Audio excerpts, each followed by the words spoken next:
ልጇን አስገድዶ ሲደፍር የተያዘው ግለሰብ የመራቢያ አካሉ ተቆረጠ። ታዲያ ነገሩ የተከሰተው በወላይታ ዞን ሲሆን አባት ልጁ በገዛ ጓደኛው ልትደፈርበት ስትል ይደርሳል። ታዲያ የልጁ ጥቃት ያንገበገበው አባትም የጓደኛውን የመራቢያ አካልም እንደቆረጡ ተሰምቷል። አሰላሙ አለይኩም ወራህመቱላሂ ወበረካቱ። ውዴ ፋሚሊ ቤተሰቦች እንደምን አላችሁ? ሰላም ናችሁ ወይ? ኢድ ሙባረክ። ያው ኢዳቸው እንዴት አለፈ? ሰላም ናችሁ? ያው በቪዲዮ አልመጣሁም ነበረ የኢድ ቀን ማለት ነው። እና ዛሬ በአዲስ ቪዲዮ መጥቻለሁ። ለቻናል አዲስ ሆናችሁ ሰብስክራይብ ያደረጋችሁ ቤተሰቡን እንዲሁም ይሄን ቪዲዮ ላይክ አድርጉት። በጣም ጠቃሚና ደስ የሚል ቪዲዮ ብዬ ስላሰብኩ ነው እናንተ ይዤ መጣሁት። እስኪ ቪዲዮውን አብረን እንከታተል። ይሄንን ቪዲዮ ብዙዎቻችሁ ስትቀባበሉት ነበረ። ምንድነው አጣራለን የሚል መረጃም ለኔ ስትልኩልኝ ነበረ። ይህን ጉዳይ ልንገራችሁ። ቪዲዮ ከተለቀቀ በኋላ የኛ የሀበሾችን የወሬ ጥማታችንን የተረዳ አንድ ግለሰብ ቪዲዮ ላይ ሄዶ እንደዚህ እንደምትመለከቱት ኮመንት አደረገ። ይህ የሆነው የገዛ ጓደኛው ልጁን ሊደፍር ምናምን ከዛ በኋላ ቆርጦት እንደዚህ የሚል ይህንን ኮመንት አደረገ። ከዛ በኋላ እኛ ምን ተፈጠረ የሚለውን ለማየት ሁላችንም ወደ ኮመንት እንደምንሮጠው ሮጠን ስንገባ ይህንን እናገኛለን። ሌሎች ታዲያ ይህንን ያነበቡ ሌላ ቦታ ወስደው ምንድነው ብሎ ለሚጠይቃቸው በዚህ ወረዳ እኮ እንደዚህ አድርጎ እንደዚህ ሆነ የሚል መረጃዎችን አጋራን ማለት ነው። ይህንን ኮመንት ላይ ያሉ ሰዎች የዋሹትን ውሸት ብዙ የዜና ሚዲያዎችም ተቀባበሉትም። ታዲያ እንደዛ አይደለም። የተቆረጠ ብልትም የለም፣ የተደፈረች ልጅም የለችም በዚህ ሰውዬ ማለት ነው። ሌሎች አሉ። ታዲያ የሆነው ምንድነው ካላችሁ ይህ ሰውዬ የጥንቆላ ስራውን ሊሰራ ነበረ። በህዝብ በቁጥጥር ስር ውሏል። ይህ የሆነውም በወላይታ አካባቢ ነው። ነገሩ አበቃ፣ ፋይሉ ተዘጋ። እንግዲህ በጣም የሚገርም ነው። ልጁን የገዛ ጓደኛው ልጁን ሊደፍር ሲል ብልቱን ቆርጦ በአደባባይ ይዞት ሲያዞር ነበር የተባለው ነገር እንግዲህ ውሸት ነው እውነት የሚለውን ያው አይተን ተመልሰናል። ውሸት ነው ማለት ነው። ሀቂቃ እኔ እውነት መስሎኝ ነበር። ምክንያቱም በጣም ብዙ በተለይ ታላቅ ፔጅ ያላቸው ሁሉ ሲያዟዙሩት ነበር ነገሩንና ውሸት ነው እንግዲህ ይሄ ነገር ማለት ነው። እንደውም ሰውየው አይደለም እንኳን እንደዚህ ሊያደርግ ቀርቶ ሰውየው መተት ሊያደርግ ሲል የተያዘ ሰውዬ እንጂ እንደዚህ አይነት ታሪክም ጨርሰው በፍጹም የተደፈረችም ልጅ የለችም፣ የተቆረጠ ብልት የለም፣ የተያዘም ሰው የለምና ቢሆን ደስ ይል ነበር። ግን ምክንያቱም ኢትዮጵያ ላይ እንግዲህ በተደጋጋሚ እንደምንሰማው እንዲህ አይነት ነገር በጣም እየበዛ ነውና በእርግጥ እንዲህ አይነት ነገር ሆኖ እውነት መቀጣጫ ሆኖ ቢሆን በጣም ደስ ይል ነበርና እንግዲህ ነገር ውሸት ነው። ቀጣይ ቪዲዮአችን እማማ ዝናሽ ናት። እማማ ዝናሽ ድሮ ሙስሊም ነበረች አይደለችም የሚያስብል እንግዲህ ንግግር ነው የተናገረችው። እስኪ እሱ ቪዲዮ አዳምጠን። ሙስሊሞቹን አፍጥር አሁን ጾም ገብቷል ላይ ሙስሊሞቹ ረመዳን የሙስሊሞቹ ጾም ገብቷል። ኧረ የእነሱ ጾም እኮ የዚር ቀኝ እጅ ነው። አዎ እስላም መሆናቸው ነው የምታይ። እነሱ አላህ ለኔ ተንጋቱ 10 ሰዓት ሶላት ይሰግዳሉ። ተንጋቱ 10 ሰዓት ሰው ሳይዘዋወር ሳያቋርጥ ሰው ተንጋቱ 10 ሰዓት ተቀኑ ደግሞ 6 ተኩል ሶላት ይሰግዳሉ። እማማ ዝናሽ ወይ ዘኪ ደውሎልኝ ማታ ማለት ነው። በጣም ይገርም። ዘካራስ ደውሎልኝ እሺ እዛ መደካሞቹ ጋር ናቶሎ የሙስሊሞቹን ጾማቸውን እናስፈጥራለን ብሎ ይሄጀ እሺ የሌለ ነገር የለም። ፍራፍሬ፣ ፈጢራ፣ ሾርባ፣ ሳምቡሳ በየአይነቱ አዘጋጅቶ እግዚአብሔር ይስጠው እሱንም እሺ አዘጋጅቶ እነኛ መደካማ ማፍጠር ሌሎቹ እንደሱ እኮ አብረው የሚሰሩ አሉ።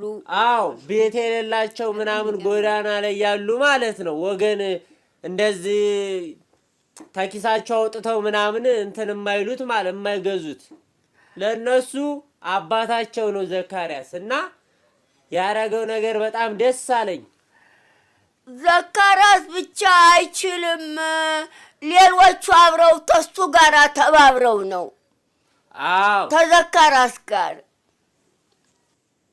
ይህንን ቪዲዮ ሳትሰሙ ማለፍ አይቻልም። የኡስታዝ ኻሊድ እንግዲህ የኡስታዝ ኻሊድ ንግግሩ በጣም ጣፋጭ ነው። ማሻአላህ አላህ ይጨምርላት። ማለት የሚያደርገው ዳዋ ተደማጭ ነው ለማለት ፈልጌ ነው። እናንተ መቼም ዘወር እንዲያታደርጉት ደግሞ ማንድ ነው በሰላም ነው ምናምን እንደትሉ ጣፋጭ ነው ስል ተደማጭ ነው። ማሻአላህ ይጨምርላትና እስኪ ቪዲዮ እናዳምጠው። እውነት በጣም ነው የተመቸኝ። ረመዳን 1 ጀምሮ እስከ ረመዳን ስንት ነው 15 ነው ምናምን እፍ ስትሉ ነበር ቲክቶክ ላይ እፍ እና ተስቢህን በሉ እላለሁ። ዚክርን በደንብ ነው ይበሉ። ሸይጣን ይወል በጣም ሲስተማቲክ ነው። ወታደሮች አሉት ማደሪያዎቹ ናቸው። ከረመዳን በፊት ስራ ሰጥቷቸው ነው የሚሄደው።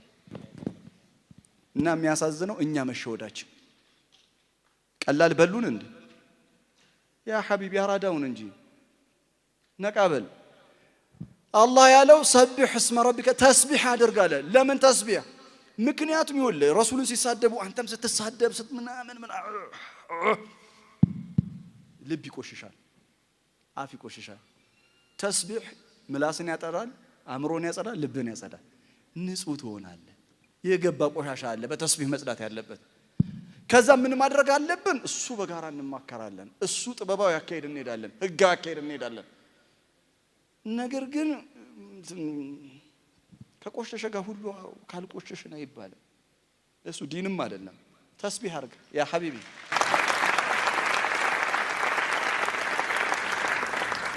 የመጨረሻ ሱረቱል ሂጅር መግቢያ ላይ የገባውበት ሱረቱል ሂጅር ምን አለ? ወለቀድ ነዕለሙ አነከ የዲቁ ሰድሩከ ቢማ የቁሉን። ሲጀምር ኢና ከፈይናከ ልሙስተህዚኢን፣ አንተ ላይ የሚያሸፉት የሚያላግጡትን እኛ በቂ ነን አለ አላህ። ያ ረሱሉላህ አንተ ሚሽንህ ላይ ተልኮ ላይ ፎከስ አድርግ። ፎከስ ኦን ዩር ሚሽን ቱ ፕሮቴክት ዩር ዲግኒቲ ኢዝ አፖን አስ። ያንተን ክብር መከላከል በእኛ ላይ ነው። ኢና ከፈይናከ በቃ የሚገርም እኮ ኢና ከፈይናከ ልሙስተህዚኢን፣ የሚያላግጥ የሚያሾፉን ለእኛ ተወው፣ እኛ በቂ ነን አለ አንተ። አይኖ ቢማ የቁሉን በሚናገሩት ነገር ያለማቋረጥ የዲቁ ሰድሩከ ልብህ እንደሚጨናነቅ አውቃለሁ። ረሱል አለይሂ ሰላቱ ወሰለም በመሳደባቸው ልባቸው እንደሚደማ እውነት ነው። ልባችን እንደሚደማ እውነት ነው። አላህም ሪያሊቲ ነው አለ፣ እውነት ነው አለ። ታዲያና ልባችን እየደማ እየተደባደብን እንቀጥል? ኧረ አይደለም። ፈሰቢሕ ቢሐምዲ ረቢከ ወኩን ሚነ ሳጂዲን። ተራዊ ላይ ቁጭ ብሎ ቲክቶክ ምን ተባለ ዛሬ? አረ ያ ሐቢቢ ወኩን ሚነ ሳጂዲን እየተባለ ነው። ተነስተ ስገድ። ወኩን ሚነ ሳጂዲን ወዕቡድ ረበከ ሐታ የእትየከል የቂን። ጌታን ተገዛው አምልከው አላለም። አምልከው ማለት ሰላት መስገድ፣ ጾም መጾም ምናምን ምናምን አምልኮ ነው። መገዛት ማለት አላህ በሰራው ህግና ስርዓት ተፈጥሯዊ ዲን ላይ መኖር ማለት ነው። ስለዚህ ብዙም ይሳደባል። ነገ ብዙ ነገር ታያለ። ባይዘው እኛ እዚች ጋር ያለውን ስለምናይ ነገ ይወል ትንቢት አይደለም የምነግርህ፣ ነብያዊ ትንቢት አይደለም የምነግርህ፣ ቀላል ፖለቲካል ሶሾ ፖለቲካል አናሊሲስ ነው የምነግርህ። ነገ የሚገርም ጠላቶችን በአይነት ታያለ፣ ትደነቃለህ ሁላ ትገር እንዲነንትና ምንም ትላለህ። አዎ ብዙ ማጣቆ ብዙ ነገር አለ ብሮ። እና ካንተ ምን ይጠበቃል መሰለህ? ወዕቡድ ረበከ። መልእክተኛውን ያዘዘው በጌታ ባዘዘህ ላይ ጽና ነው። ማለትም እኛ ተልኳለን። እሳት በተነሳ ቁጥር እሳት ስናጠፋ ቢዚ አንሆንም። 3 ሰዎች ይበቃሉ። አንተኛ ትልቅ ስራ አለብን። ሰውን የማዳን ትልቅ ዓላማ ትልቅ ተልእኮ የተሰጠን ሰዎች ነን። እሺ ውድ ተመልካቾች እንግዲህ በዛሬ ቪዲዮ ዘና እንዳላችሁ እንዲሁም እንደተማራችሁበት ተስፋ አድርጋለሁ። ለፋሚቲ አዲስ ከሆናችሁ ሰብስክራይብ ያደርጋችሁ ቤተሰቡ ነው። ኢንሻአላህ በጥሩ ቪዲዮ እመጣለሁ በቀጣይ ማለት ነው። እናንተ ሰብስክራይብ አድርጋችሁ ቤተሰብ ሁኑ። ወዳችኋለሁ። በያላችሁበት ላይ ጠብቃችሁ። ወሰላሙ አለይኩም ወራህመቱላሂ ወበረካቱ።